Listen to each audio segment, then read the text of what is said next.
बालेनले यतिभन्दा बढी मत ल्यायो भने देश छोड्छु, काठमाडौँ छोड्छु, कान काट्छु, नाक काट्छु, सारा सम्पत्ति दान दिन्छु भनेर सामाजिक सञ्जालमा लेखेर र सार्वजनिक कार्यक्रम वा अन्तर्वार्तामा बोलेर हिँड्थे। चुनाव पछाडि त मै हो प्रधानमन्त्री। आउँदो चुनावमा रासोवा भन्ने पार्टीको सुनिश्चित हो।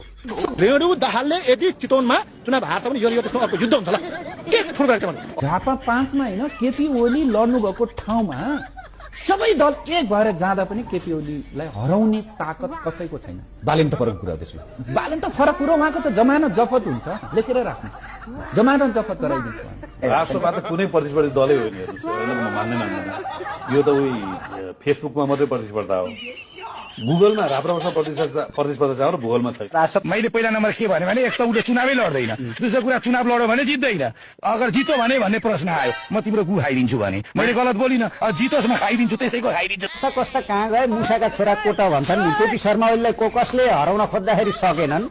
अब बालेन शाहले केपी शर्मा ओलीलाई हराउने यो आकाश खसे के होला जस्तो कुरा नगर्नुहोस् के ऋषिजी। बालेन शाहजीले म यसो हेर्छु राष्ट्रसभाका मान्छेले केपी शर्मा ओलीसँग जोडिएर आफ्नो पार्टीको प्रचार गरिरहेछन्।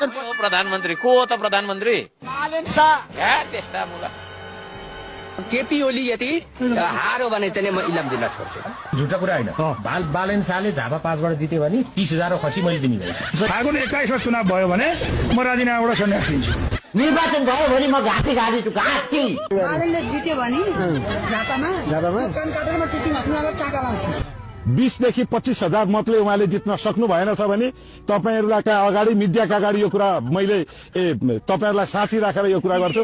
मलाई कहाँ धुन्याउनु पर्छ? 20 देखि 25,000 मतान्तरले जित्नु भएन छ भने निर्वाचनको मत परिणाम आका दिन म झुन्डिन तयार छु। फागुन 21 तपाईँ इलेक्सन गर्नु सक्नुहुन्छ, म लेखेर दिन्छु यो रेकर्डमा तपाईहरु अगाडि राखेर। ल गराएर हेर्नुहोस्, म मेरो जीवनमा पोलिटिक्स छोडिदिन्छु गराइदिनु भएछ ल सक्नुहुन्न। This is next to impossible. मैले त पहिले नै मेरो च्यानलबाट नै भनेको छु फागुन 21 गते चुनाव हुँदैन। जोसुकैले जेसुकै गरोस् हामी चुनाव हार्दैनौँ। यो देशको प्रधानमन्त्री म बन्छु। 1 बन्छु, 2 बन्छु, 3 बन्छु, यो देशको प्रधानमन्त्री म बन्छु। 1,10,000 मत खस्न सक्छ।